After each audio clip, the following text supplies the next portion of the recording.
Yeah, yeah, ah, yeah. Yeah, yeah, yeah, ah, yeah. Welcome to Pink Floyd, the only podcast where we watch every film ever made to see if it syncs up with Pink Floyd's 1973 magnum opus, The Dark Side of the Moon. My name is Gareth Blackler, and Queens, I hope there's some grown women in the audience, because I'm bringing to the stage James Barron. Well, hello. It's me. I don't know how to live up to that kind of intro. Holy shit. Hey, that's right. I don't think I even did the characters when they were getting those intros. Yeah, man. Oh, man. Shout out to all the queens in the audience. All our listening queens. Mate. We're here to do two things. Yeah. Tell you you're beautiful and talk to you about how the 2015 film Magic Mike XXL Yes. syncs with Pink Floyd's Dark Side of the Moon. That's right. That's what we're doing this fine Sunday morning.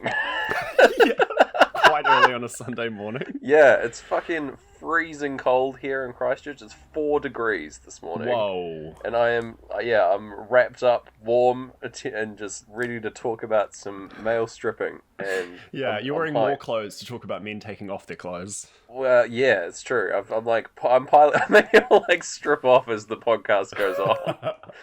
I'll let the listeners imagine that. It's I'm in sequined underwear by the end of the show. That's the dream. Oh my goodness. Possibly not. Hey James, how did you find this film? Hey, Gareth. I didn't love it. You didn't love it? No, it was. It's a film that I've watched, but there was there's a semblance of a plot. Things sort of happen to characters in the film, but there's not a lot going on, really. Yeah. So we sort of joked last week about it being a fantasy film, which was just the lead up for Magical Mike.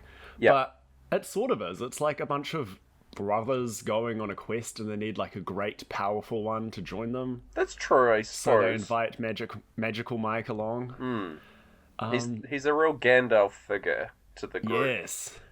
Yeah, because you could see that he left. He, battled the Balrog, which was his furniture making business. Yeah. And then returned. Yeah, he came back to the crew. So essentially, Magic Mike XXL is a road film. Yes. Where 5? Yeah, I think it's 5. Yeah. Yeah. Five male entertainers. 5 young, impressionable boys are doing one. Well, they're not young. They're like old. They're old male strippers. Too old for it. And they're getting too old for it. And they're like, one final hurrah is the plan, right? They're going on a holiday to the convention, which is the stripping convention. Yeah, the stripping convention. Which they're all really excited about. It's like one final thing that they're gonna do. And I assume that's and that's what happens in the movie, but I assume that's that's it for them. This is it. It's like their big hurrah at the end, which is cool. They sort of set the goal, and then there isn't really much adversity that they face, and then they achieve the goal. And the goal's so, it's not like there was a competition or anything. It's just they want to go to the stripping convention, which they weren't booked for, it turns out. Oh, yeah, that bothered me. It is it is, I guess, it's framed in the same kind of way that a competition would be, like a Glee competition vibe, where they've got to hit regionals or whatever, And I keep getting that kind of feeling throughout that, this is it's like a musical kind of movie. It's weird. But shall we get into it? Shall we dive in? Okay. Yeah. So to provide some context, Magic Mike XXL is the sequel, right, to the original Magic Mike, the titular Magic Mike. Yeah. Who's Channing Tatum. And so I haven't seen the OG Magic Mike. Have you seen the original? No, I've seen Magic Mike XXL twice now. Okay. Great. But from what I've heard, the original's kind of boring, and it was kind of a letdown to a lot of because the audience was sold it's going to be this kind of bring the gals, have a date, have a ladies' night, watch, these hot actors. And apparently it was quite just a boring film about Magic Mike wanting to make furniture. Oh, really? He just like wants. Is that actually what it's like, man? That's kind of crazy if that's the arc of that film. Because like it's revealed like quite early on. He like has gotten out of the stripping business right at the start of Magic Mike XXL. He's like, I'm gonna settle down. Presumably, he like settles down with a nice lady that he meets stripping. Yeah, you know. I think he meets her in the first film. Yeah, and then but she obviously doesn't return for this film. No.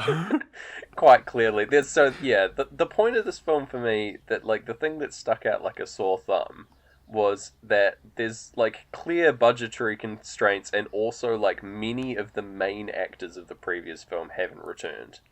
And and it keeps being brought up by various characters in the film. Like they don't shy away from it so much.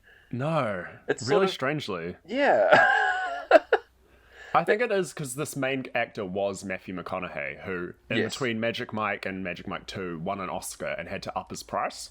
Right, okay. So they were just like, no, we don't need you. But they clearly do, because every character's like, hey, where's Matthew McConaughey? Where's this guy? He was like what you were all about. And yeah he's just not there. And they're like, no, he left. He took the kid, which is mentioned. All right, we gotta, we're jumping all over the show. We need to go in. Okay. Going properly. Yeah, so going into this movie, I basically know nothing about Magic Mike other than I know it's about male entertainment / stripping thing. Yeah, and Channing Tatum's in it. And yeah, that's pretty much all I know. Needless to say, I'm clearly the target demo for this movie as a straight man. Yeah. Well, that's the thing. It's such a bro movie. All the dialogue. It kind of is, yeah. Is like an Entourage episode or something. Yeah, actually, it's very much like a sort of like a buddy movie. It's a road trip buddy film where like these dudes are just looking out for each other. It's like very positive, like mental health message throughout the movie, actually. But And anyway. like they quote Oprah, and none of them really give each other any like business for it. They're kind of like, actually, we'll dive straight into it. Like, there's a big kind of feminist message in this movie. Where like the reason they want to strip is because they want to make women smile and feel better about themselves. And there's a full like monologue about like how these women don't have their men to listen to them, so these strippers do listen to them and they give them what they want. And it's like kind of inspiring until you realize they're still like living in this world where they believe that women need men to make them feel okay. Like these women can't do it for themselves. Yeah, that is sort of where they're coming from, but. Yeah, that makes me feel less good about the message of the movie. But yeah, they're like, we gotta start at the start, okay? Yeah. We gotta dive into these sinks, okay? So we're beating so much around the bush here. So yeah, we got Heartbeats, right? At the start of the album, Dark Side of the Moon, remember that? Yeah. That whole thing. Yeah, Channing's like sitting on like a beach swing. Just feeling some feelings, and then he goes to work at his moving company, which is like it's his name. It's like Mike something moving. Yeah, I think it's his furniture company. Like they make the furniture and deliver. Oh, he makes it. Oh, okay. Yeah, because that was his big dream. Oh, well, good on him. Fair enough. Yeah. I can see how that would be boring as like the end result of the last movie. Yeah. But there's just like stripping sort of like an extra, like just happening in the background. Someone in marketing was like, well, we need to sell this like hunky furniture guy movie. Let's just tell people there's stripping. Okay, yeah. So I'm already getting subtitles for a different song over Breathe, which has happened before with like different musical things that we've had. Yeah. And it's pretty bizarre having that, and that happens a lot more than we've ever had before. There are a lot of musical features in this movie. I'm not sure of the track playing at the moment, but anyway, we're getting Breathe. Yeah. I actually didn't have subtitles on for this part. I forgot to switch them on, and it was like, I forgot that I was like, man, this film starts so artsy. It's just Channing Tatum having a silent phone conversation, which really worked really well for Breathe. Like, there's a slow zoom and I'm getting what he thinks is bad news that Matthew McConaughey's died. Yeah.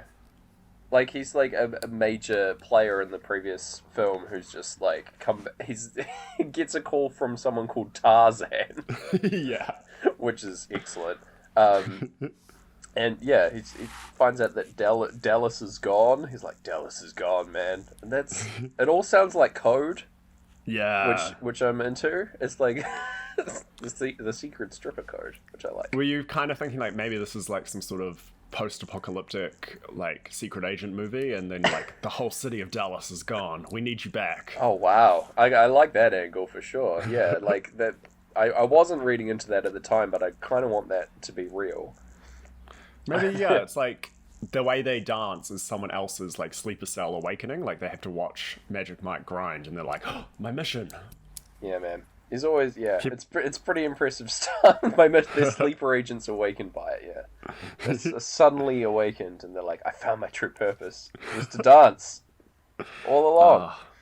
Yeah. So anyway, he goes like in a full suit to where Tarzan tells him to go because he thinks that it's like a wake, but it's just like a big pool party. It's pretty great. And they all laugh. There's a girl running around in a helmet, yes, like, jumping into the pool. Oh, I want to talk about her. So yeah, we've got swimsuit bike helmet girl who is just running around. She's running around at the party where there's context, but later when they're all having like a serious conversation, she just like is running around in this shot as well. It's like just like headbutting random guys. Yeah, it's like she escaped the previous shot. She's untethered by the rules of film. Yeah, I'm a big fan of her. She's got some chaotic energy, which I like a lot. Very Hotline Miami, which I approve. Would she listen to Pink Floyd, or would she be into like hard trance? Yeah, hard trance for sure. Just like in throbbing bass. Yeah. She's never not been in a club. I think the world is a club for her. It's just, she wherever she goes, inside that bike helmet is just doof, doof, doof. Yeah. Yeah. She's got a bunch of like small ant friends who are just like vibing away. I like that too. But yes, before we really see this swimsuit bike helmet girl, we get Joe Manganiello. Is that how do you say that actor's name? Oh, I don't know. His character is one of the only characters I picked up the name for because his character's name is Big Dick Richie. Big Dick Richie. I like that. Yeah. Yeah, that it's a good name. I really like this actor. I've seen him like multiple times. He's a big fan of D&D. Really? So a classic nerd like me is a big fan of him as well. He's a good just recognizing game. Yeah, absolutely. He's a huge like built guy to be in this movie, but he's also like a big nerd, which is cool. Cool. Yeah, but he picks up Mike and fully nude. Yeah. and just jumps into the pool with him, which is great. Yeah. What a power play. What a way to introduce this character, who I guess we should know already, but still, I suppose so. But yeah, this is the thing about he I guess has an arc throughout this movie, but he seems pretty content here at the start. He's doing all right. This is his whole thing, because I guess we might as well get into it now. Sure. That's the most bro-y thing about this film. It's a ridiculous problem that he is facing. I can't believe it. It's his we're gonna say it. His dick's too big. He can't he can't find a lady who will accept him for his enormous penis, which he's very sad about that. Yeah. He can't have a relationship that lasts very long because his damn penis is in the way. That's got to be frustrating. Yeah. So the poor guy. But it's a ridiculous problem, and it's joked about a lot. But that's part of his arc, and we're going to see that play out. Yeah. Anyway, he is the only character who gets a resolved arc, though. It's true. We enjoy him. I guess so. Yeah. No one else really. Well, I guess Mike kind of. He makes a decision. Know. But anyway. Yeah. Anyway, there's some kind of convention going on that the crew want him to be part of. Yeah. It's his old stripper. The stripper crew. convention. Yes. They're all excited for him to be back, and then he's like, no, I've got my business, and like, I'm out, guys. Yeah. It's been 3 years, which is the length of time between Magic Mike and Magic Mike XXL's release.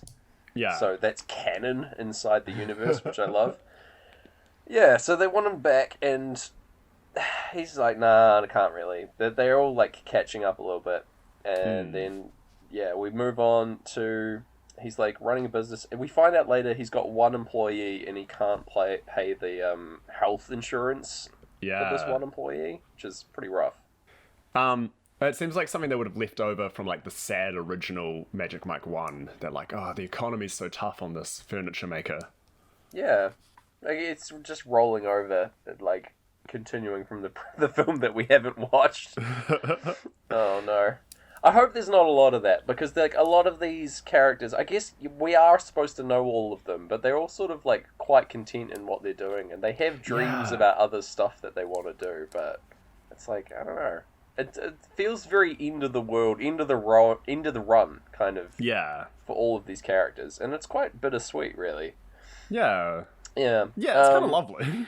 Yeah.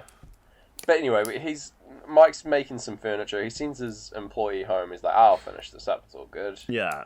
And then, the clocks and Dark Side of the Moon, which, just as a reminder, we are listening to Dark Side of the Moon. Yeah, watch this. I haven't been mentioning it up until this point. We're playing now. We've got, the clocks start up, like, we're at the end of On the Run, so going into time. Yeah, the clocks all go off while he's, like, doing some work or something. Yeah, they kind of, like, tell him it's time to start welding. Yeah. It's welding time. Here we go. Yeah, he's got all, like, these... he's doing some very manly stuff. Basically, this is a glamour shot for him to show off his muscles and things, you know? Yeah. He starts... I've got one of my notes that I've written here. He's listening to Spotify. There's a really big Spotify ad placement here where it's like, you're listening to the golden age of hip-hop, only on Spotify. Which, does Spotify do that, ever? I don't think so. I don't think they have ad indents like that. I could be wrong, because I pay for Spotify. Maybe if you don't pay for it, it'll do that. I've only got free Spotify, but all I get is, like, Subway ads constantly. Yeah, that's frustrating. Yeah. Yeah, because then once I've eaten all that Subway, maybe way too carby to listen to the golden age of hip-hop then. Yeah. I would only ever go to Subway to get a Sprite, Gareth, since we're sponsored by Sprite. It's the only reason I would go there. I feel like it's actually a true thing about you. I think when we used to live opposite that Subway, you'd only get Sprites there. Yeah, it's true. Oh, yeah. Oh, that was such a dangerous time in my life. The temptation. Goddamn. Anyway, so time starting up as... my note here is time is starting up as Channing stops grinding to start grinding. Because he's grinding away at some metal, and then he just starts... Pony comes on the radio. Yeah. But we can't hear it. But I'm getting the lyrics to Pony. I recognize them instantly as a fan of the song. And and Channing's a big fan as well. He starts doing a bizarre, like, stool dance. Yeah. He's balancing on top of a stool. But he's loving it. He's just grooving away. It's in his blood, this dancing, you know? He's really... He really loves doing it. And he recognizes that in this moment. And then... he's like, man, I've got to get back with the boys. I've got to go on this trip that they're excited about, you know?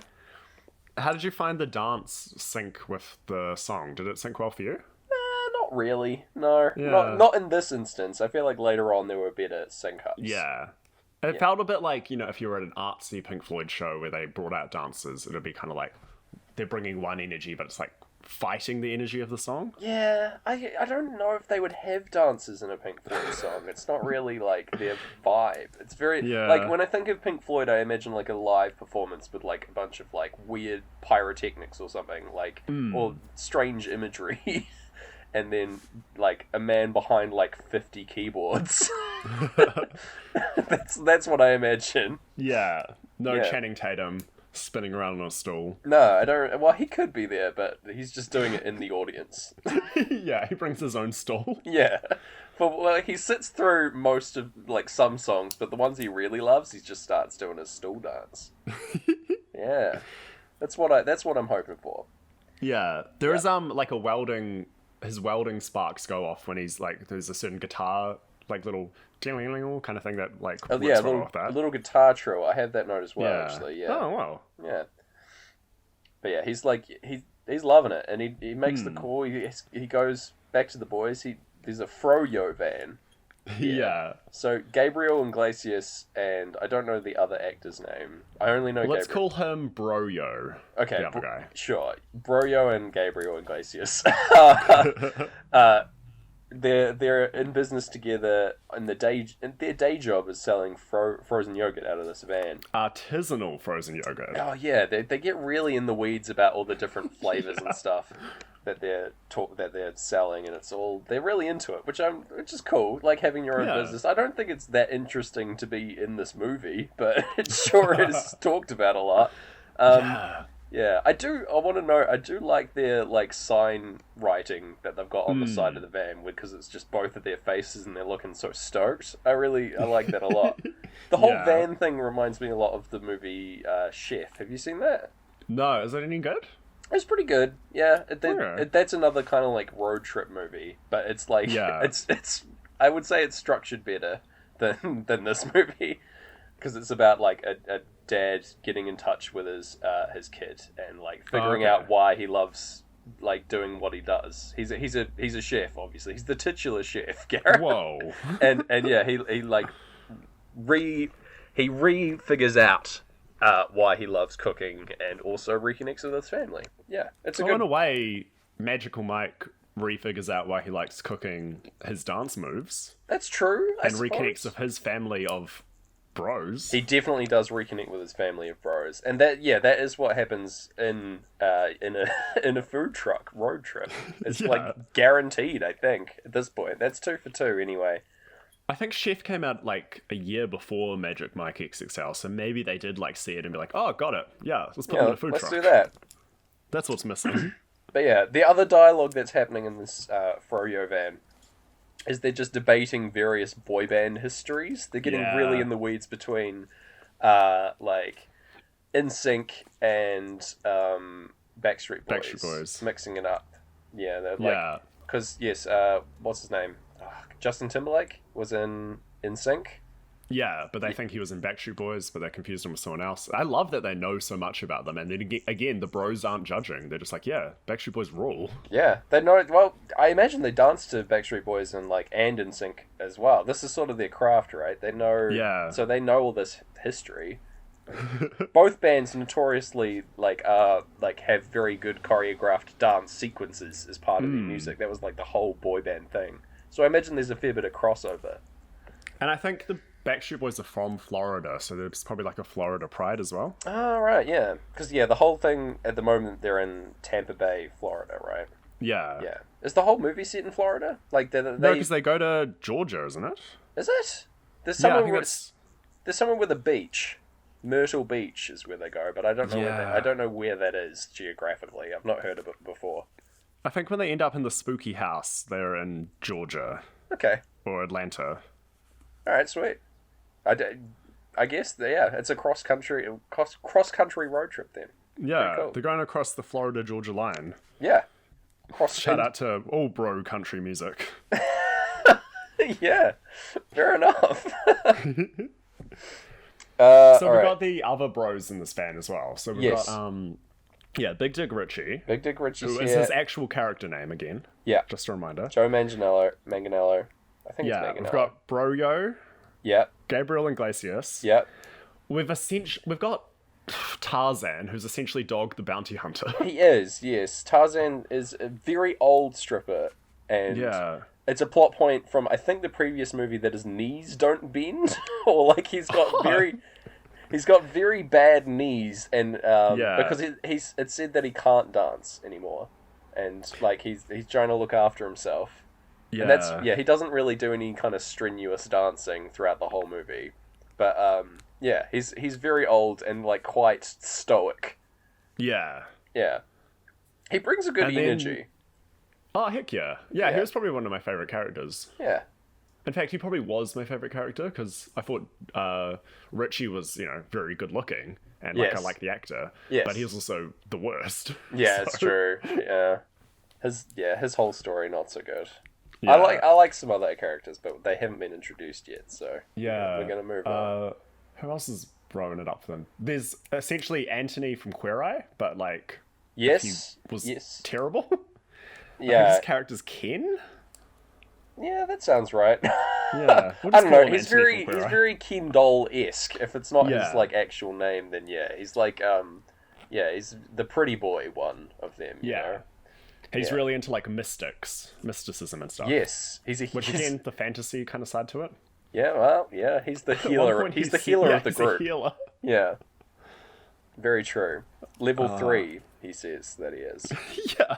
which I like a lot. Yeah, I bet that was Joe who gave him that line. Like, bro, you want to be a level 3 healer. That's where you leveled get the you best. You get the best spells. Maybe, I don't know. I've actually got a sync, Gareth. Whoa. I know. So there's a good sync where the van's driving down the road. They cut to like an above shot of the van driving down the road, and that syncs with going into money. And I'm like, oh my god, I remember that we're doing like we're actually trying to do some science here. So that's the very first sync of the film, and it's probably about like 25 minutes in. Yeah. Yeah. Yeah. Annoyingly, throughout... no, this is still time, not in money. But anyway, annoyingly, the lyric money comes up a lot in the song that's appearing on screen, but we're listening to time as well. Yeah. They're talking a lot about making money and doing all kinds of stuff in the song. But yeah, they were getting some some dialogue in the van. Mike won't get off his phone. And so, But he's like, as far as people on his phone, he's like still talking to them. He's just like sending a couple texts. Yeah, he's still trying to run his business Yeah. while going on this like unscheduled road trip. Presumably, his one employee is just running the whole business while he's Without gone. healthcare. Yeah, and then Big Dick Richie throws his phone out the window in some kind of like spiteful move because he's not here, man. He's not in the thick of it with the other boys, you know? Yeah. He tosses it out the window, just ruins a perfectly good iPhone. They do a lot of littering in this film because then, Oh, yeah. Magic Mike throws Dog the Bounty Hunter's phone out of the window. Really? I didn't Well, catch... yeah. Well, he tries to throw Richie's phone out, but then it turned out it was... Oh, yes, he throws Tarzan, the Dog the wrong Bounty Hunter. phone out in Yeah. retaliation. So, And man. then later, when they find their cause, they're all throwing their old costumes out the window. Yeah, people shouldn't do this. If you're driving No. down a highway, don't fucking just toss stuff out the window. It's Yeah. disgusting. Imagine we're driving behind them and we get hit by like a fireman outfit. That's scary. What does that mean? This highway is full of ghost firemen. Yeah. The Great Fire ravaged this highway years ago, and they still haunt it. Yes, it's a sad and scary time. Yeah. So the bros end up at a drag bar. Yes, I don't know if Yeah. is it a drag bar. It just seems to be like a dive bar where there's a drag performance happening. Oh, okay. I don't know, but there's a big stage anyway. Yeah, I didn't catch the drag name of this performer, but I'm pretty sure they're a real drag performer. Oh, cool. I was going to ask, yeah, because it felt like they wrote that role to maybe get like someone from Drag Race in, but and again, they might have, but it wasn't anyone I knew. Yeah, I didn't know who they were, but they were doing a good job. Just getting the crowd hyped up. There was quite a decent crowd here. It seems that they're sort of in the middle of nowhere, but Yeah, in the South as well. yeah, pretty cool. But yeah, there's this drag performance popping off. But yeah, they used this as an opportunity to like kind of take over the show and just like, which I thought was kind of rude. Like if you're It's a a bit professional icky, dancer, she's like asking up, trying to get these like in the closet guys up. She's like, if anyone wants to like come up and have a dance, they can. You know, it's like a very inclusive thing that she's trying to do. And then all these like 6 professional dancers get up on stage. I feel like that's literally taking up queer spaces. Yeah, I feel like that's a little bit rude. Yeah, heck yeah. And they're not even as good. Like the first two like young kind of people who go up who aren't professionals are amazing at voguing. Yeah, they're voguing their asses off. And like in and then Magic sequence. Mike's pretty good. Yeah, that's true. And the rest suck. Yeah, they just sort of get up and do something, and then and then the whole point was that she was going to give away like $100 bills because she had like a couple of those, and was like, yeah, I'll hand them out to anyone that comes up. Which again, these young queer people in the deep South would need. Yeah, it's got to be rough out there. Yeah. But yeah, anyway, the boys managed to snag a little bit of extra money through this stunt, you know? Yeah. And then they move on. And they cheat, because Gabriel Iglesias has brought his own, like, fancy floral stuff. Yeah, he's like, comes out like, Carmen Miranda, is that what he's doing? He's got all the, like, fruit on his head. Yeah. You know? He's grooving away. Yeah. And he's usually the MC of the crew, which is, But anyway, they do hit it off with this drag queen, because later on they are all on the beach together, just, like, chilling and talking about the future. Yeah, this is when they get deep into the artisanal frozen yogurt. Yes. Also, and then money starts... Oh, sorry. No, also just that Great Gig in the Sky was the performance over the drag performance, which had sort of a sad tint to it. Yeah. Yeah. They're all talking about... Yeah, they're deep in the frozen yogurt, knee-deep in frozen yogurt talk, and... One of my favorite lines is spoken here, because they're discussing like business strategies, and someone says, low overhead, high revenue shit, which is great. That's just what they're wanting, As someone who like knows a lot more about economist-y stuff, yes. Are these guys good at business? I feel like some of them have some like okay ideas. Later on, my very next note is that the condiment idea that Joe Manganiello comes up with, Big Dick Ritchie, that it turns out that that's already a thing, but that is a good idea. That's a good like business strategy, and like he could still do it. He could still exactly. Sell it. No, it doesn't matter that like I guess he wanted to like patent it, but I think that still would be a good business model. Yeah, I reckon he should still do it. Yeah, and the Froyo van thing seems to be doing quite well. I think that would like be popping off back in Florida, like there'd be a market for that. Yeah, or if he took it to like Austin or something. Yeah, especially if they're traveling the country chef style, giving out frozen yogurts to people. That'd be great. And if he like brings a bit of his like dance passion to it, like like if he's like boogieing around serving people froyo while Gabriel Iglesias is DJing, that'd be awesome. That'd be sweet. Yeah, that'd be a Saturday market for me. Yeah, that's a really good idea. I don't think me having any business knowledge or like economist knowledge has anything to do with me liking these ideas, for the record. Okay. But I think they're really good. I think it'll be fine. Because people do listen to the show for money advice, primarily. Primarily, yes. Yeah. They also now that they're all talking about money has started up, which is good. Like they're all talking about their day jobs and how they want to like get rich, or like what they're going to do after this convention, presumably. Yeah. But yeah, they talk a lot about the first Monday back. Yeah, they're all like very much wanting to. They're slaves to money. which is what Pink Floyd has profited. They're saying, And exactly when Richie says condiments, you hear the like cha-ching of a cash register. Yeah. Which is very good. I like that. Yeah. They're all like trying to work it out. Also, so that something happens here. They're all like punking each other, like messing around, talking about this stuff. Does Magic Mike get hit in the nuts here? Yeah. So fake Anthony from Queer Eye, I think, is mad at him for leaving the crew. Yeah. Someone like sacks him, or I think it's what it's called. Why do guys do this? This is just a note for me. I think this is a weird thing that I've seen happen. I've never had it happen to me, thankfully. But no, it's horrible. Like it's some kind of weird like power move that guys do. I don't know. I think in this film it's like, I know you're mad at me for leaving the crew and betraying you, because I think he was fake Anthony from Queer Eye's mentor. Oh, okay. So like I think actually the first film might have been more. How can I put this? It's like again, Magic Mike's like Gandalf. Yeah, and he's the Frodo. Yeah, exactly. Right. So it was more from fake Anthony from Queer Eye's point of view. But then obviously, again, I think a lot of this film was made to like undisappoint the people who went to the first one. Oh man. So it's like it's more sexy, it's more like goofing around.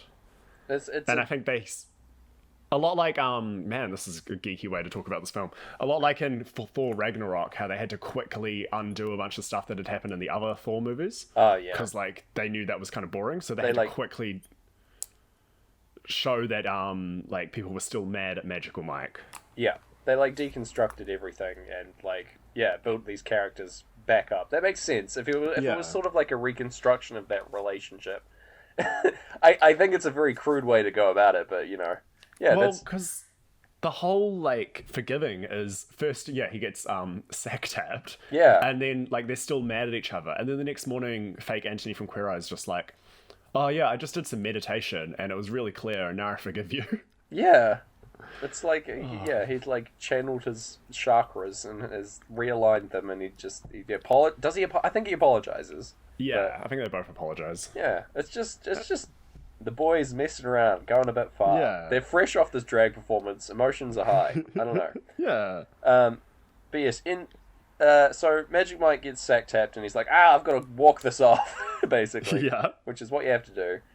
He stumbles into like some kind of like he just starts having a like nighttime pee. Just peeing on screen. I'm like, okay. But he stumbles into like a middle of the night photo shoot with this blonde photographer. He's flirting with this photographer while pissing on screen. I'm like, is this good? Is this okay? Again, like, because this film had male screenwriters and male director. Yeah, I think like it was very. Like, it shows how bro-y it is. Like, it's just like, men can do both. Yes. Also, at this point, I'm very confused because I thought Mike had, like, got out and he was in, like, a serious relationship, was, like, my understanding. Later on, it's revealed that this relationship has fallen apart. But at the moment, it's quite unclear to the audience, and he's just sort of, like, being a kind of a dick. Yeah, that's so true. The audience who would have been, like, invested in this relationship that's just waved away off screen. Yeah, presumably would have been like, what's going on? Yeah, I guess the previous relationship they couldn't get the actress who played his now partner to return, and so they were like, well, I guess it just fell apart. Like much like the Dallas thing, I think they just couldn't get that actor back, and so they just sort of shoehorned it that it had gone badly for Mike. I guess it like pays into why he'd be coming back to the boys, his like life that he thought was going to be great has sort of fallen apart, and so he's returning to what he knows. It does make it quite like it gives him sort of more of an arc because now he's refinding himself, finding that balance, I guess, between the two versions of him, the like businessman and the dancer. Yes, I suppose so. Yeah, it's sadder for sure. Oh yeah, but anyway. They're having a weird flirty discussion. They're talking about how they're both drag stars on the inside, which I like regardless of gender, which I think is a positive message. You can just be whatever. Like the whole point of drag is that it's like a positive like self-confidence boosting thing, right? So if it's just a persona that you can be that's not you, and you can be this amazing powerful person, that's what it's all about. And so they have these personas called Dolly Tits and Clitoria. I think I'm saying that right. I had it muted, so I don't know for sure.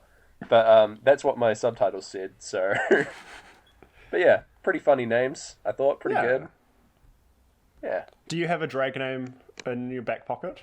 Not off the top of my head. Neither. We should really figure those out. Yeah. Write it. If the audience wants to give us drag names, I'd be all for that. Heck yeah. Just let us know on Twitter at SyncFloydPod. or hit us up anywhere else. Yeah. Let me know. And if you can give us drag names for the members of Pink Floyd, that would be amazing. Incredible. Do that as well. Yeah. I'm aware we're giving them the work that we should be doing. So if you guys want to also host this podcast for us, go ahead. We've already asked. I think we asked them to do that in like episode 1, where it's like deep fakers, right? We wanted. Yeah, that's true. Yeah. So this is less work, if anything. Yeah. If there's any episodes you guys didn't like, those were deep fakes. Those were all deep fakes, yeah. Those weren't the real us. We only did the good ones. Yeah. Anyway, so that's all good. It seems like this was like a fleeting encounter, with some girl. Yeah. But then Magic Mike's waking up in the back of the truck. Like they're all like scattered around the beach, waking up. That's pretty nice. Yeah, and Us and Them is starting up, and I think this is quite serene and pretty. I wrote it's pretty close to a sync. Yeah, it's very thematic. Yeah, I was like, they're just like they're all waking up, and there's the soothing tones of the guitar line. It's nice. And it's sort of like it's again when an us them becomes an us because that's when fake Anthony from Queer Eye forgives Magical Mike. Yeah. Yeah, He gets it's forgiven. quite They have nice. a private conversation about that, and then we encounter Joe Manganiello's big dick problem that he has. This is where he covers that. He's like, no woman Yeah. can love me. It's like, all right, man. But anyway, And Bro Yo is also like he's had some sex and he's got a phone number written on his ab, which is going to come in handy later. oh, does this come back? I don't really catch what this was about. Well, when they go to the second spooky mansion in Georgia, Yeah. that's the phone number of the girl that he met. Oh, okay. Oh, okay, Yeah. okay. I'm following now. Man, the fact that comes back, that's pretty wild. Okay, Yeah. it all comes together, because that would explain how the blonde girl that Mike was talking to is also here. In that place. Okay. Alright. Oh, yeah, I was looking for syncs. I wasn't following the plot too hard, I guess. Well, that's good. Yeah, That so movie didn't really want you to follow its plot too that's hard. very either. true. There certainly is a lot of talking that just happens in this movie. Like, just random talk about, like, these guys' futures, which is fine. Yeah. But, yeah, so they're entering Georgia. I have that written down. I wasn't paying attention, but yes, they the piano trill plays. There's a little piano trill in Us and Them as we pan right over to the Georgia sign, which is that is a sync for me. Like something happened and it aligned with a piece of music. That's what the show's all about. Yeah, I was into it. I was like, sweet, okay, that's one for the books. Yeah, They so say what's up at the same time Pink Floyd go up and down, so there's ups almost sync. yeah, they do up and down. Yes.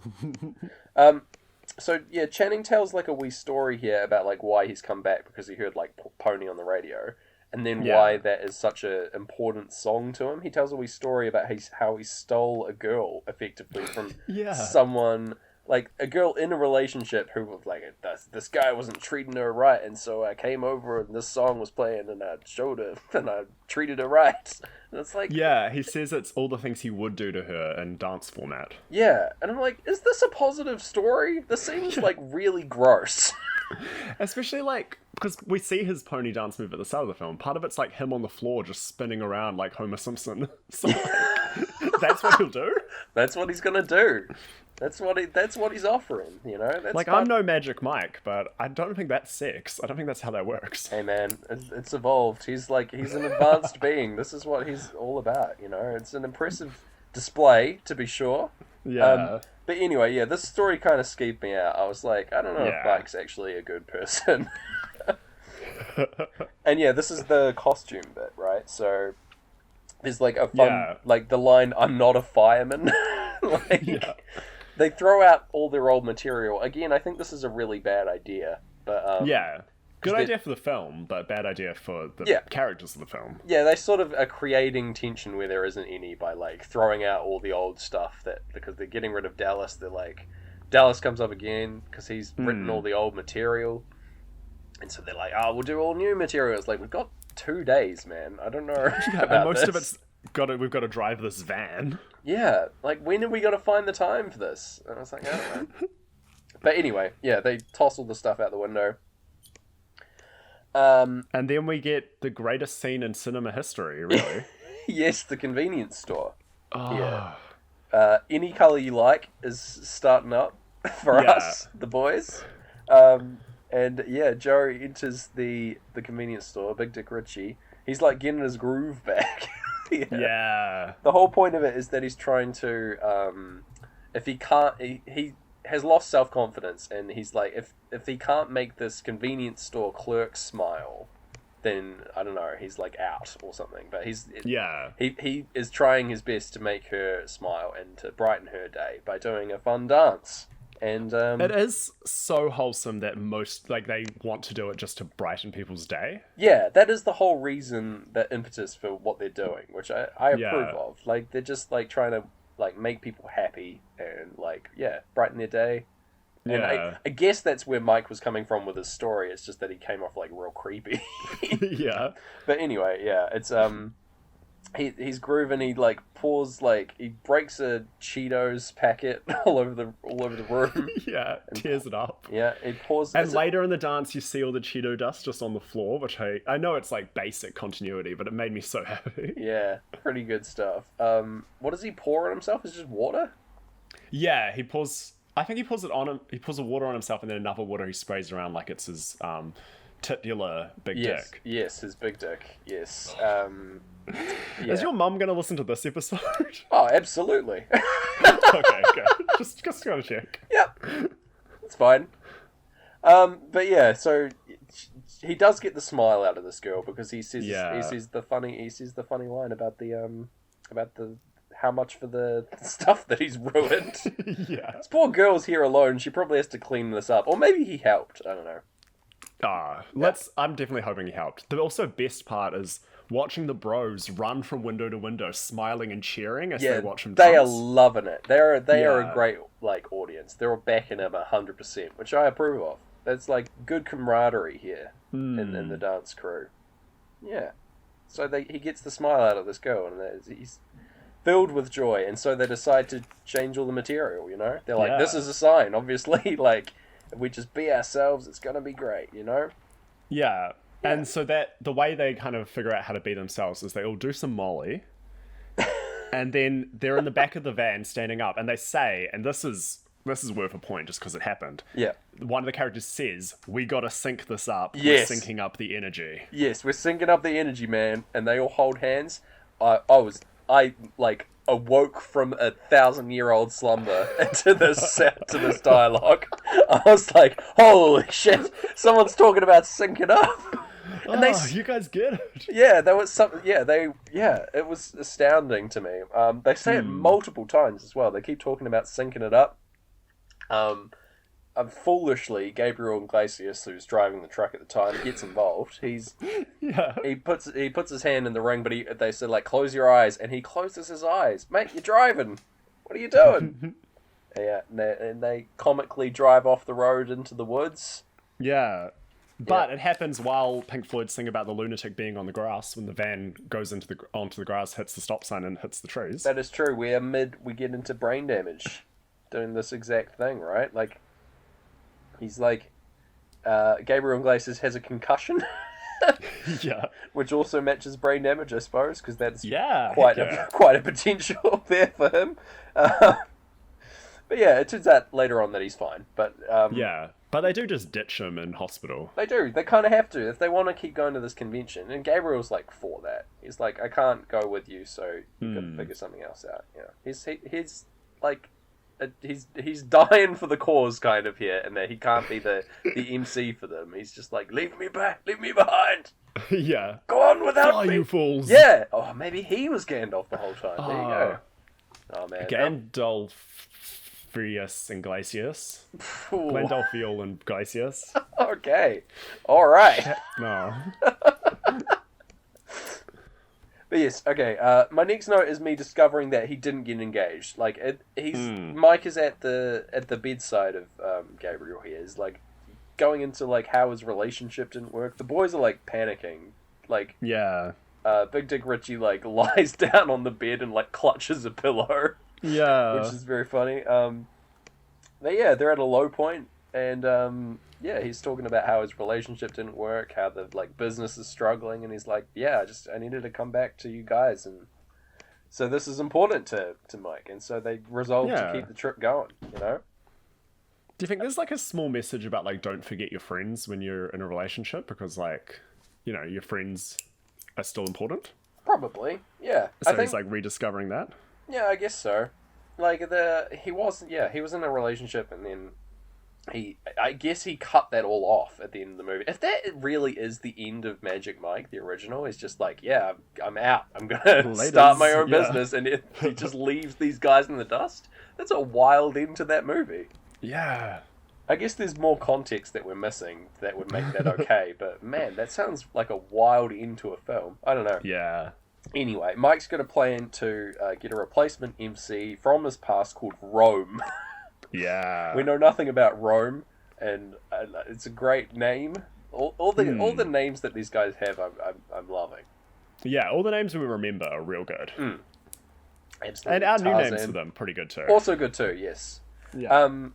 Yeah, so we're getting playthrough 2 starting up, like, right here. So, again, it's like, it's sort of matched the, like, the act structure of the film quite well, the album. And that, like, they're at their lowest point when the album ends for the first time, and then they build themselves back up over the second play, you know? Pretty good. And I should have made a note of this. I'm pretty sure the full next play goes for the whole... it's just the whole night. Yes, it is. It's for Which is brilliant. one long night. Yes. Yeah. But yeah, they're going up to the Rome's house, which is like a weird like mansion somewhere, I guess in Georgia, and It's the stripper version of that play Sleep No More. Like you just wander from room to room and you watch like stripping, but it's like there's a weird spooky energy to it. I don't know if it's like because it's an old house in Georgia. Yeah, it's a strange business model, but it seems to be popping off. Like, this place is full of people, like, absolutely having the time of their lives. But yeah, it is a surreal sequence. Later on, I describe it as, like, the big tower in the Feel Good Inc. video. That's why it's so spooky to me, because I saw that video when I was so young. Yeah, it's just so surreal in there. Like, it's very dimly lit, and there's just, like, in every room there's a different stripper. It's so strange, but it's great. And it seems to be working really well. But anyway, Mike goes up to see Rome, and it's a lovely lady from his past, and she delivers one of my second favorite line. She's talking to one of her employees, and she says, "A ghost is a ghost, Malik," which is fantastic. She keeps describing Mike as a ghost because he's someone from the distant past come back, and like talking about. This is a major theme, like, in that it becomes the name for their new crew later, Resurrection. Yeah. But yeah, they get really stuck on this point. Yeah. So Rome is played by Jada Pinkett Smith. Yes. And originally, I think they even had Jamie Foxx, like, locked in for this role. Oh, wow, and really? And then he last minute had to drop out, and then they were like, oh, we could offer it to Jada. And Jada was just like, heck yeah. So they rewrote the character. That's and awesome. It's worked so much better. It would have, like, I love Jamie Foxx, but it would have been such like a kind of dull energy to have him kind of introducing the lads. But her like kind of being like, I'm one of the audience, you know, my queens. Yes. Any queens here who want to? It's so good. She's my favorite character. She is great in this, absolutely. I feel like Jamie Foxx would have brought a different energy. I don't want to detract from him. He's like, definitely not. He's a good actor as well. I reckon he would have it would have been very bro-y, like even more so than it already is. So yeah, she brings a good energy here. Yes. And also, I just want to note that her name is very literal because she brings up the Roman Empire. Oh, yeah. Like, she just, like, is obsessed with her, like, history, I guess. And that's why she's called Rome? I don't know. I assume they choose the names, but yeah. I just found that quite funny. Yeah, are you obsessed with, like, historical Jameses? Not really. I don't think there are many good historical Jameses off the top of my head. There's, like, James Cook, who, like, traveled the world, but he was, like, kind of a dick. You know? Yeah, there's not many good ones. Yeah. Are there many historical Gareths? I think there was a knight of the Round Table called Gareth. Yes, there was. Yeah. I think it's Welsh for, like, Way of the Shield, which is pretty sweet. Shield, man. I like this. Yeah. Then there's also Gareth Morgan, the NZ economist who hates cats. The worst. Yeah. Get out of here, man. What do you got against cats? Come on, Gareth. I don't know, man. Anyway, yeah, so there's a lot of dancing going on in this house. Breather's playing over top of it, and, like, it's sort of, like, strange having these guys, like, grooving away, doing all kinds of extreme dance and, like, very sexual movements to breathe. Yeah. Yeah, it's pretty fun. That's another one of our big reminders that this album is very minor key, very, like, kind of sad, wistful energy. Yeah, a bit of a downer over top of this like high energy, like positive performance. Yeah. Yeah. Yeah, I've got On the Run starting up is like even more surreal for me because like it does sync up at the start with a stripper jumping over a table, which is super impressive. He does he jumps about like 5 feet in the air. I want to say it's a really big jump. Heck yeah. Yeah, it reminds me of the what's his name? I can't remember his name. God, Bill Gates. He jumps over a chair. Have you seen this video? No. Oh my god. Okay. Podcast homework. Go in and look up Bill Gates jumps over chair. He did it in an interview when he's like quite young at the start of Microsoft's like heyday. But he's like his big claim to fame other than that is that he can leap over a chair. It's amazing. And why is he not the cool one and Steve Jobs is? He can leap chairs. Yeah, man, it's really, really good. It's a great video. Look it up. Okay. So yeah, there you go. Yes, we've got to move on, Gareth. It's a shame. We're going to move straight into the the Rome. She like brings up one girl and brings her over. She selects someone from the audience and brings him out. And who should be at the top of the bloody stairs, Gareth? But it's Donald Glover. Yeah, did you have any idea he was in this? I had no idea he was in this. How did that feel? It was great. I was stoked to see him. It's like he's up there. He does a wee little all the clocks go off at his introduction as well, which is like I'm gobsmacked. I'm like, here he is. Here's the boy. Yeah. He does like a wee improv song for this girl. Yeah, freestyles about her and her love of wine and her grandmother and her divorce. Yeah. He says, I love that he asks, what's your favorite thing? Yes. That's my, like, I ask our friends that, like, when we run out of, like, small talk and I'm just, like, doing a joke. Like, oh, what's your favorite thing? That's great. That's the question in Earthbound, which names your, like, special power. And I assumed that was what he was asking. It's like, what's your internal power? Girl, let me know. And it's alcohol. Yeah, it turns out. You can have whatever you like. It's your favorite thing. Yeah. It's a great question. And a great song that results. Yeah. And he, all his whole rap goes over an instrumental part of the album, as if he's, like, trying to help out Pink Floyd. Yeah, it's good stuff. Oh, yeah. I'm just, like, reveling in seeing him on screen, honestly. Yeah, I had no idea that he was in the film, so it was great. And he looks good. He's, like, wearing a suit jacket without a shirt and a little fedora that's, like, just past the weird line. Oh, my God. Yeah, this is another note that I have a lot later in my notes, but we've got to talk about this. The high frequency of fedoras in this film. There are so many. Yeah. They're like it's like per capita. Like I want to say this is like the highest amount of fedoras in a movie that I've seen in a long time. More than any film set in like the 50s or 20s. Yeah, has more fedoras. Yeah, it's just a lot. It's like it's been appropriated by the stripper characters. You know, like I guess it's just part of the culture. But man, lots of fedoras. How much does a fedora cost? Probably pretty cheap. I assume you can get them like real cheap at like fucking not Hot Topic. What's it like Jeans West or something like that? You can get them like insanely cheap, like back in the day. You used to own a fedora, right? Oh, absolutely. I was same. When I was figuring out who I was back in high school. Of course I did, Gareth. I think I had one with like a little silver skull on it as well because I was that cool at the time. Yeah. And you'd also wear the fake leather jacket. Oh, yeah. Yeah, absolutely. I never found one of those, so I wore a fedora and a really big blazer. It didn't suit me. That's pretty good.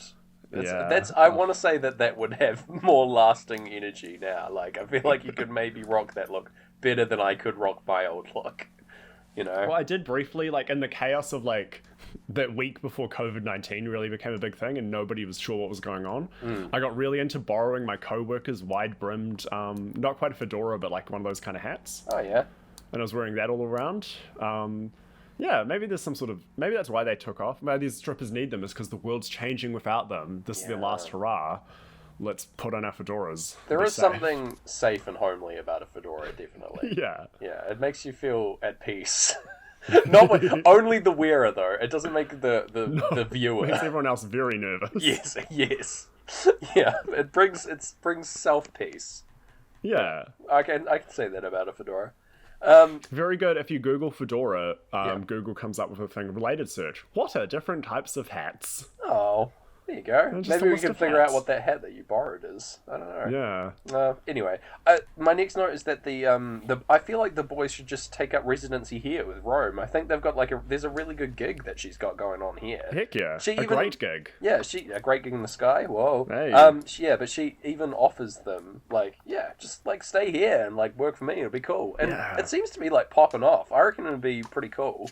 Yeah, you don't have to travel around. You just kind of get to go to the spooky house. Yeah, the audiences are massive as well. It's later on, Donald Glover said that was a really good night for them. He said, but it's not always like that, and his songs aren't always as good. But fair enough. Yeah, I reckon it'd be a good gig for them. I think rather than stopping after this convention, my headcanon is that they go back and work here. Because I reckon it'd be pretty cool. Because they get the passion back. That's my my take for this movie. I reckon that's what happens after the credits roll. Yeah. All right. I'm for it. Because I don't think they're going to make a third one, so... No, probably not. It's up to us and our fan fiction now. Yep, that's the only way forward, unfortunately. Yeah. All right. Great gig in the sky starts when... So Mike has to then show he can still strip to impress Rome and get Rome to MC for them. Yes. So he does a thing where I think I've drawn a diagram for it, but I haven't really done it well. I can't remember if it's two ladies in the audience or two other strippers. I love that you've drawn a diagram. He puts his hands on the smalls of their back and lifts himself up like he's doing a dip. Yes.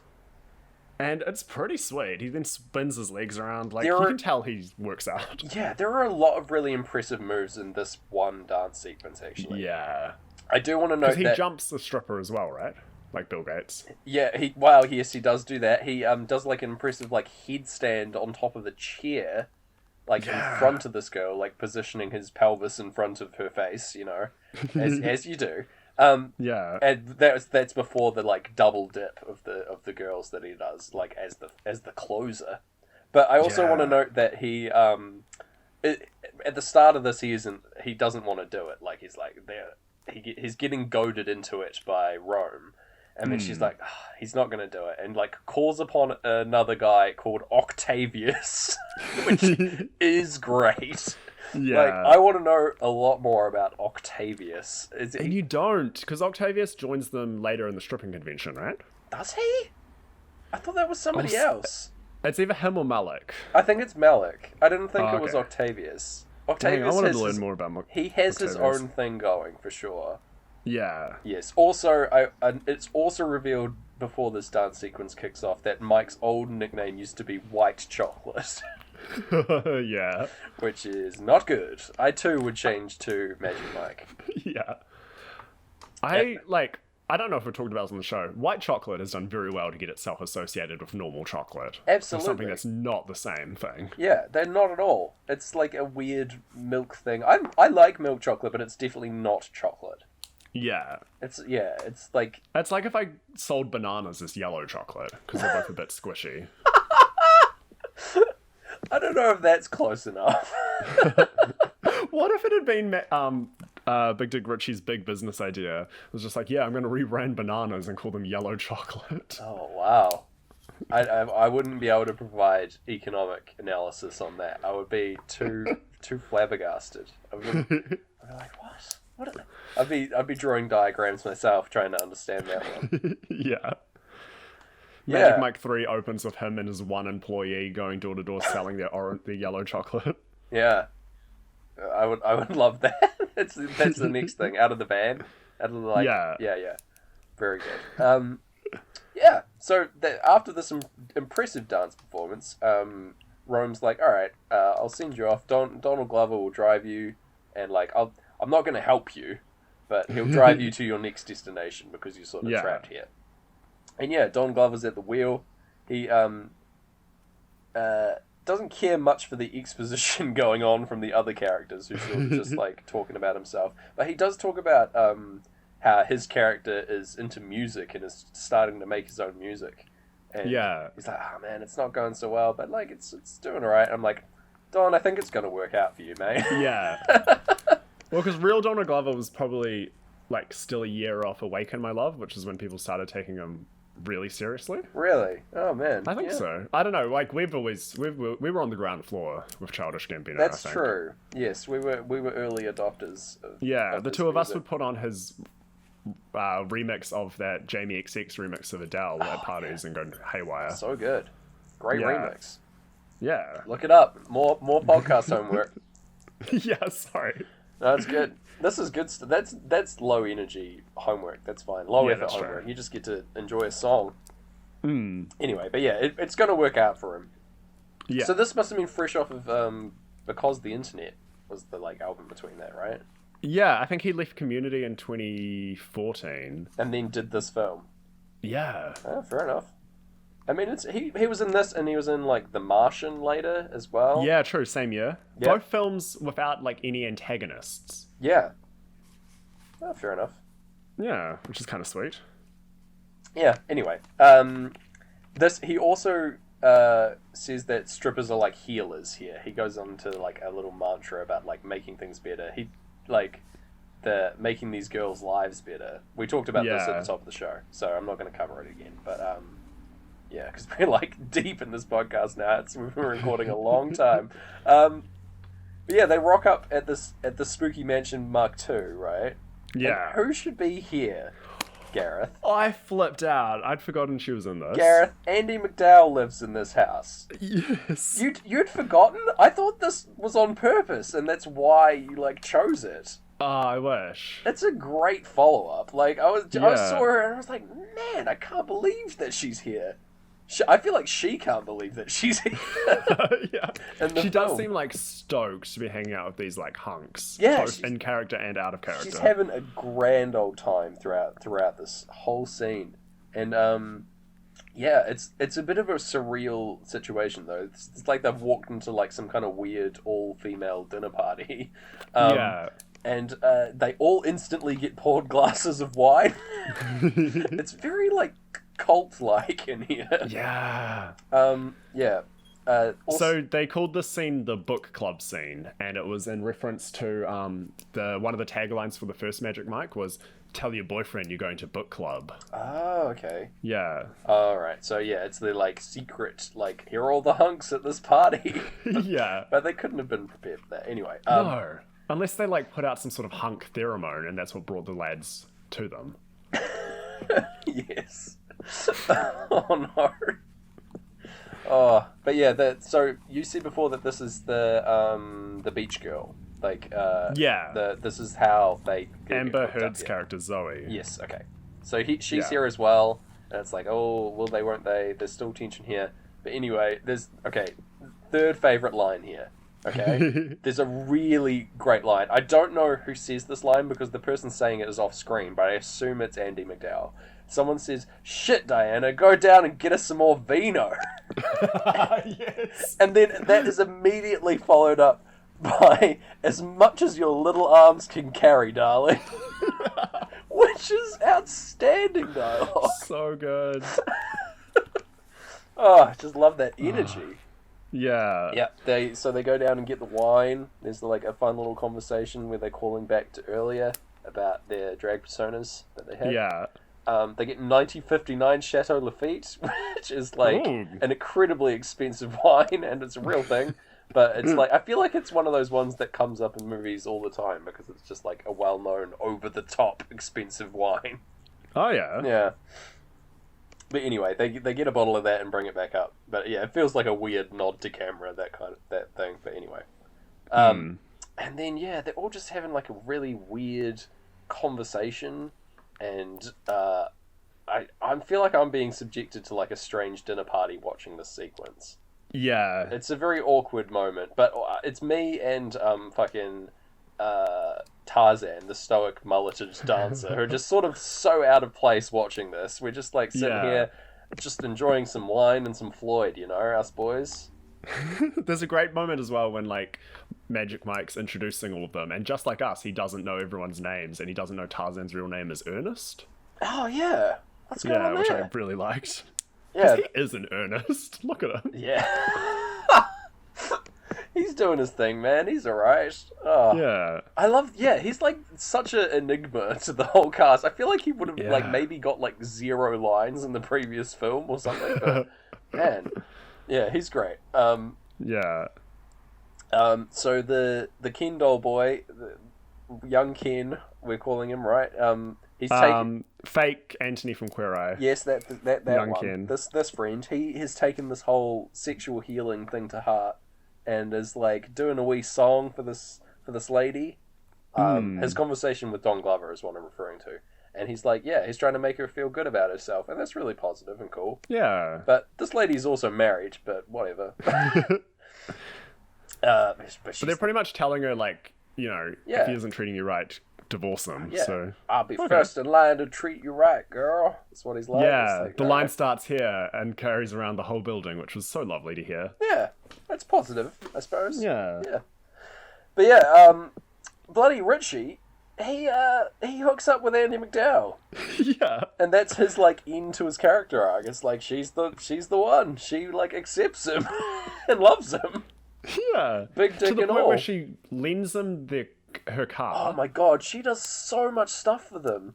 Yeah. Upgrades their hotel room later. And Yep. then, like, also books them a practice room, which they wouldn't have booked for themselves, meaning there was no way they would have practiced or built all their props would've- for their big strip-off. They would have been screwed. It all came down to Richie being the perfect Yeah. man. He's the savior, really. If we look at it objectively, yeah. Yeah. He's the hero of this film. Well, really, Andy McDowell's the hero of the film. Yeah, absolutely. She's got a Yeah. lot of money. I want to also double back. There's an insane like cookie versus cake debate that occurs in the kitchen.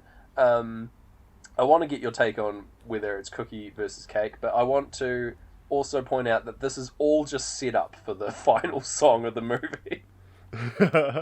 It's like a completely pointless thing.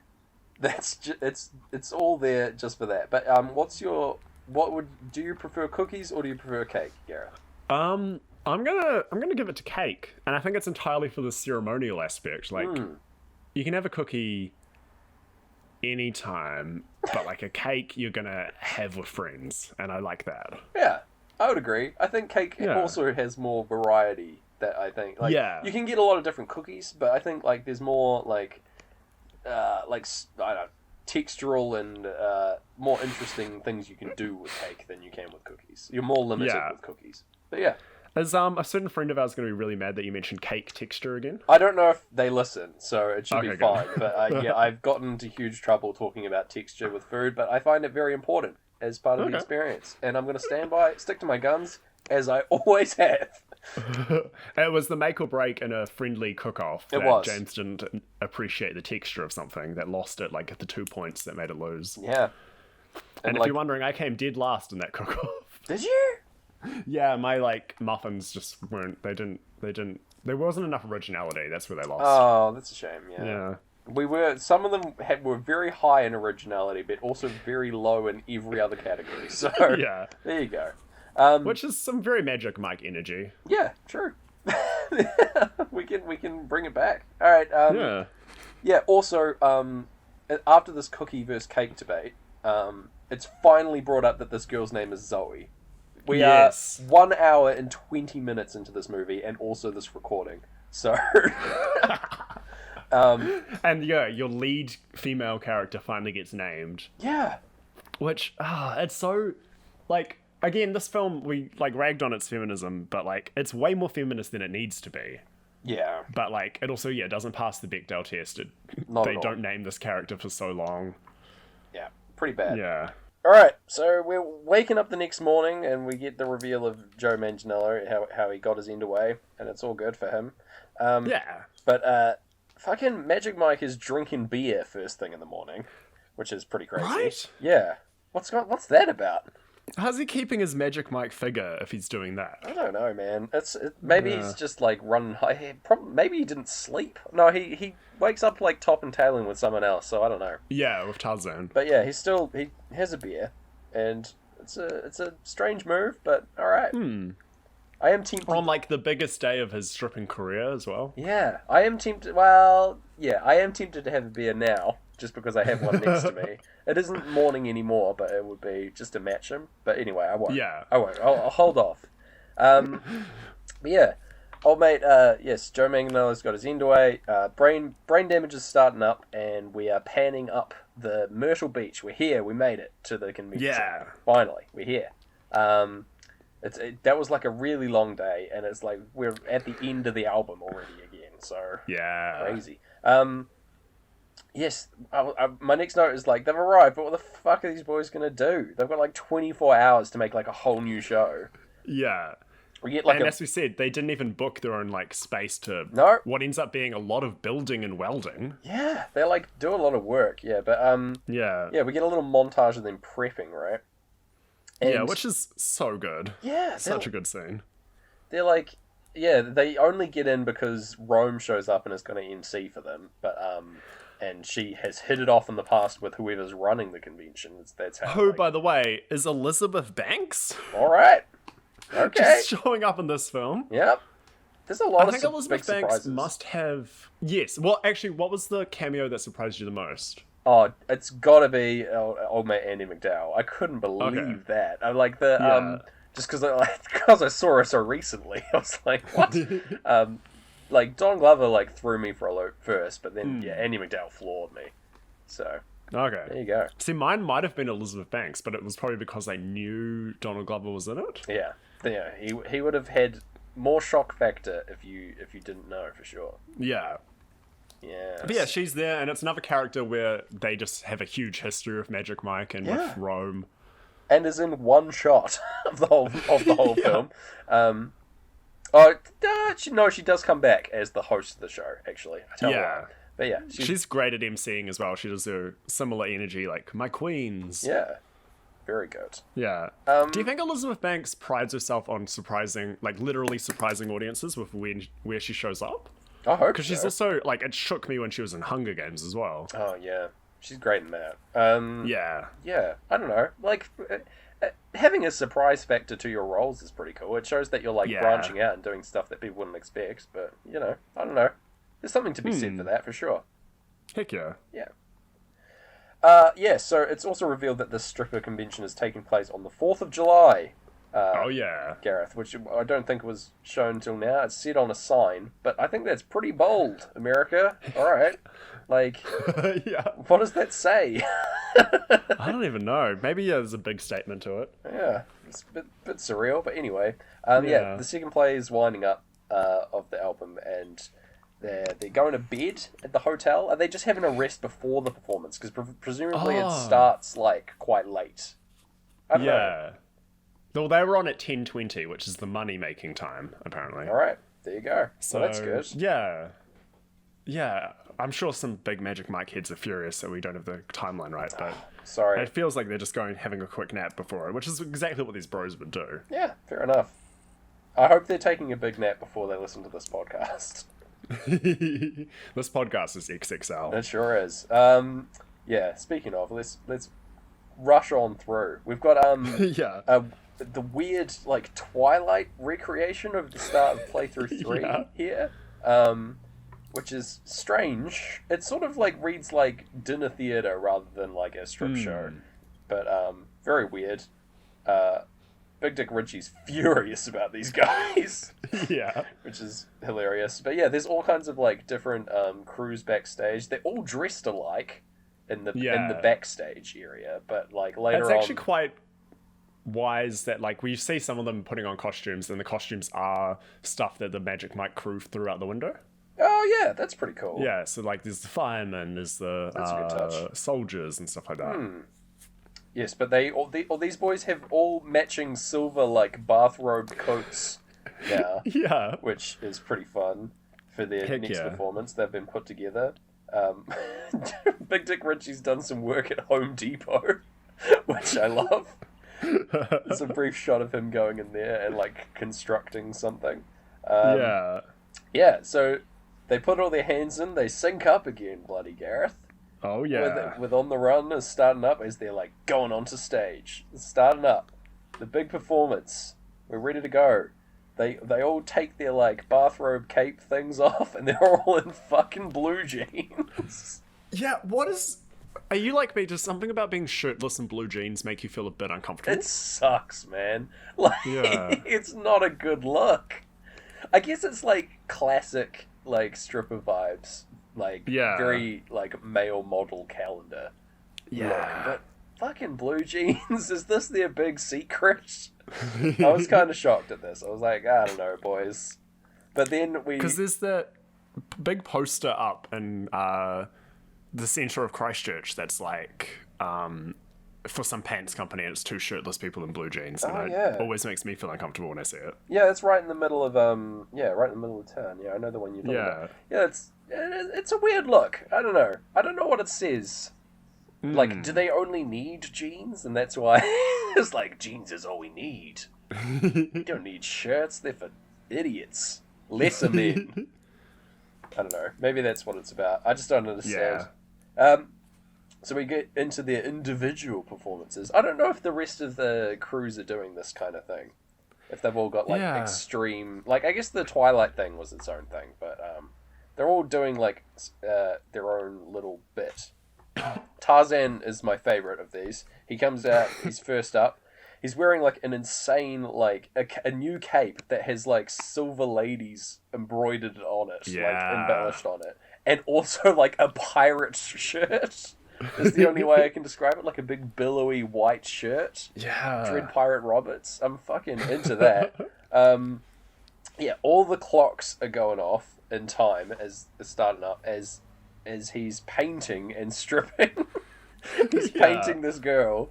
And then he does, like, a pretty fun, like, shake the glitter off the page trick to reveal that he's drawn her. It's cool. Yeah. I like very, this. very skillful. Yeah, arguably not, like, a big strip show, but... No. He's not showing off his physicality because his knees are wrecked. Yeah. But he then just throws off his shirt at the very end so people can be like, oh, yeah. Yeah, good enough.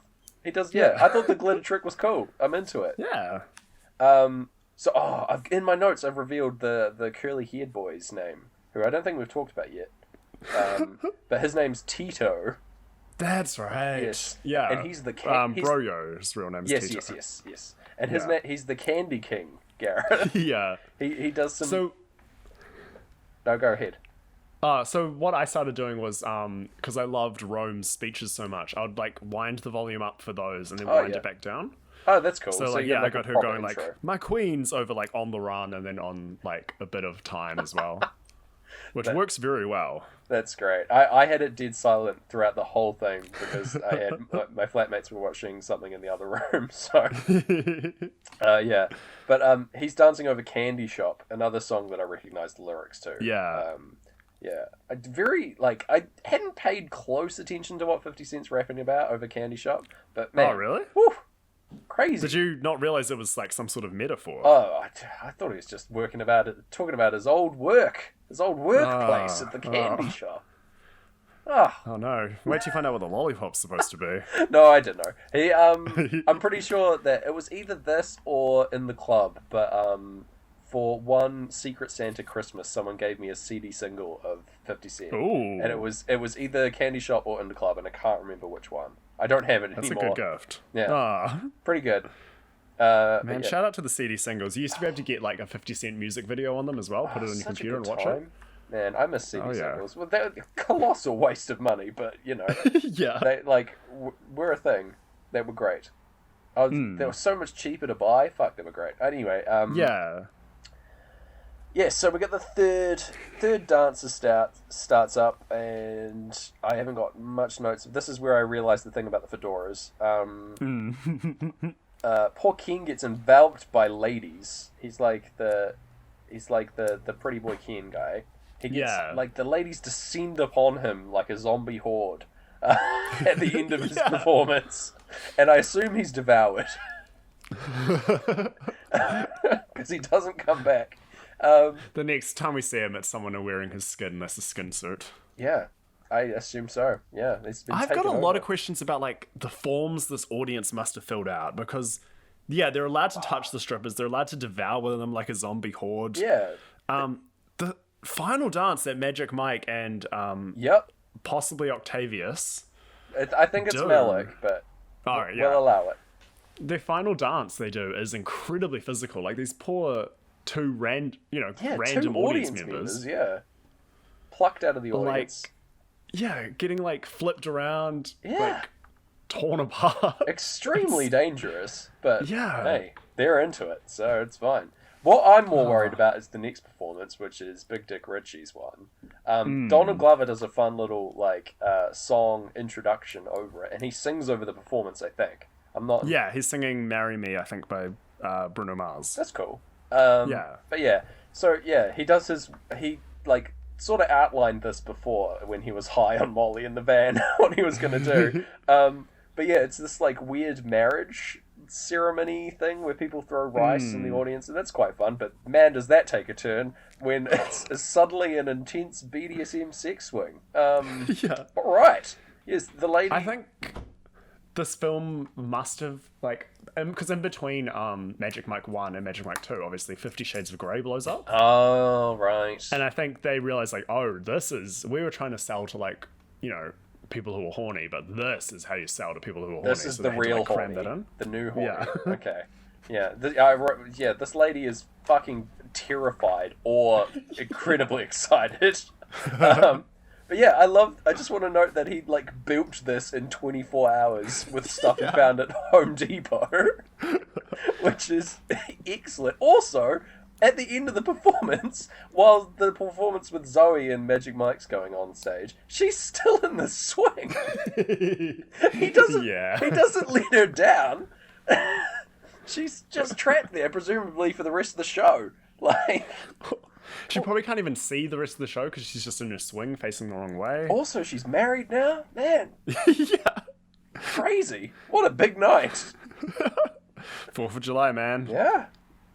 That's America. That's what they do. But yeah, money is starting up. Again, third time. Here we go. It's the mirrored performance. I thought this was really cool, honestly, the mirror thing. They were matching each other's moves, flipping their fedoras around. Pretty impressive stuff. And the whole performance is actually as long as the song Money itself, which is probably a first, I think. Oh, wow. We've never had that. I was Money is amazed actually by that. long. Yeah. A lot going on. This is exhausting to watch. Oh, yeah. They're flipping these women over. They're mirroring each other. They, do some sort of grind and high five combo. Yeah. They're doing some impressive stuff. But also the song over this is it's a song about being, the cookie man or something like that. I don't really know, because I've not heard the song before, but they're talking about cookies and stuff. Yeah. And that's why the cookie versus cake thing came up. He was very lucky that she was in that part of the audience, or actually showed up. Yeah, it's true. I guess he was banking on that. He was hoping that was the case. But yeah, it was Rome that selects her out of the audience as well. And she doesn't even know. Yeah, I don't know. Maybe Mike told her. Oh, yeah. Gross. That's got some creepy energy. energy. Yeah, that's no good. The song transitions out of this cookie song into DJ Khaled's All I Do Is Win. Oh, yeah. And I hate that song. What? It's a terrible song, and I'm so glad that I'm not hearing it. I'm really stoked to be hearing Money by Pink Floyd instead. Come at me, DJ Khaled fans. Whoa. Seriously. You don't even like going hands go up. No. And they stay there. Oh, man. I hate that telling song. them to keep their hands down. Yeah, I am. I don't know. I'm just not a big Khaled fan. I do. The one thing I love about DJ Khaled is that one time he got trapped on a jet ski in the middle of the ocean. Yeah. Which is a very funny series of videos because he documents it all himself. He's getting really worried about getting stuck on his jet ski. More homework. Check that one out if you want. Pretty fun. He does say, Khaled does say the line that he's got money on his mind while Floyd are talking about money. So there you go. They're aligned in that aspect. Yeah. And then this film ends. Yep. It just ends as quickly as films used to end in the 60s. Yeah. Well, the performance is done and everyone's over it. They're like, okay, that's it. You got to see what we came for. Gabriel Iglesias comes back, doesn't have any lines. He's just like, he's okay, and then the film ends. We didn't leave him for dead. No. They watch the fireworks of 4th of July. And yes, the end of Money, it wraps up over the credits. So there you go. Yeah. There's a lovely shot of Magic Mike just watching the fireworks and smiling, which is quite nice. Yeah. And then our headcanon is, of course, they all go back and work for Rome. So, Yeah. yeah. Pretty positive end. And sell yellow bananas. Yeah, that poor... No, yellow chocolate. That poor employee, though, is screwed back home. I didn't think about him until right now. And I don't think Mike thought about him at all. So, yeah. He's like struggling to keep Mike's furniture business afloat. Yeah. He's been calling him constantly. Yeah. To this phone that's left on the side of the road. Oh, man. It's been a bleak movie for that guy. Yeah. Anyway, yeah, that's the film. Thoughts? Penny for your thoughts, Gareth? Well, I do have one question for you, and I feel like I should have prepped you for it. But, okay. So you know how their dances were all about bringing their true self to the stage? Sure. What would yours be? Oh, like if I had to do a dance performance? Yeah, if you were part of the Resurrection, Magic Mike's new crew. I don't know. I think I'd like do something very like like you said as the intro to this this film. I'm into fantasy and stuff like that, right? Yeah. So I'd probably lean into that. I'd do some kind of like weird spectral dance. I would probably dress like Galadriel, like the ghostly Galadriel, and do like a over a siren song. Just do like a weird movements. Yeah, that would be my move. Oh yeah. Yeah, is that acceptable? That's probably heck yeah. That'd be my go-to. Yeah. What about yourself? What would you be into? Well, like originally I was thinking like maybe like because a lot of people who like this is weird, but a lot of people who like me also like Doctor Who. Okay. Yeah. So like maybe I could do some sort of thing, just building on the one pun of like the TARDIS isn't the only thing bigger on the inside. Wait. What? But if it was to really be my true self, it'd probably be like, you're at like a sexy Subway, and instead of me taking any clothes off, I'm just like taking like layers off the sandwich and eating them. That's pretty cool. I think the audience would be into that. Yeah, I like that. Yeah, you're just like asking a girl what her sandwich order is and constructing it in front of her, and for each item you put on the sandwich, you put on an item. You also put on an item of clothing. Yeah. And then go, here you go. And then she eats the sandwich live in front of the audience for about 15 minutes. Yeah. Quite the performance. Oh yeah, we would definitely nail that 10-20 money spot. Yeah, oh for sure. Me dressed as Galadriel and you making a sandwich. Wailing away. Yeah. Oh yeah. Yeah, I'm wailing as well. Pink Floyd live. Yeah, I've recorded my own wailing, and that's what I'm dancing to, yeah. Alright, we've got to do our due diligence here and give this a sync rating. I think this is the lowest sync frequency we've ever had. Like, yeah. I think recorded in my notes, I have about 3 tops. So yeah. I'm going to rate it low, Gareth. What do you think? I think it has to be low too. Is it less syncs than Fast and Furious though? Yes. Absolutely. I think I had a better time watching Fast and Furious, and I think there were more syncs. So I'm willing to give this film a 1 on the scale. Yeah. I had a good time watching it, but yeah, not good syncing. No way. Okay. Too so much. Pink Floyd did not write their album hoping that it'll sync with this film. Not matching with Magic Mike XXL. No, Okay. They didn't think to do that, and neither did the director of Magic Mike XXL think to match it with Pink Floyd's Dark Side of the Moon. It's which is honestly rude. Unfortunate. I'm gonna give it that like 1% chance. Like if it could have been intentional, but it just wasn't executed correctly. So yeah. There we go. 1, plot it on the graph. Whoa. Yep. So all that's left, Gareth, is the next film. It's my turn to choose the film. And I wasn't going to mention this on the show, but it's like I've had a bit of an off week. Been feeling a bit depressed, a bit blue. Yeah. Not feeling so good. And so I thought I'd choose a film that like I really enjoy. And again, like. Last time you were like, oh, we're going to do like a fantasy film. And I got really excited and then it was Magic Mike. But that's all right.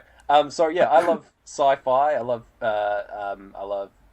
fantasy, and I love big, long, fun films. So I'm going to combine all 3 of those, Gareth.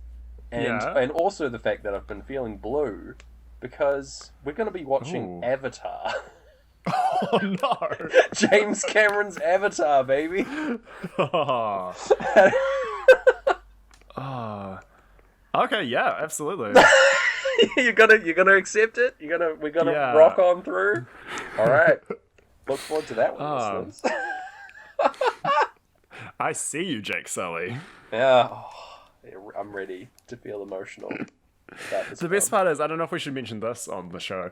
We're a little behind. Yeah. So we're going to go and watch this film immediately. Right now. And come back and record. Yeah.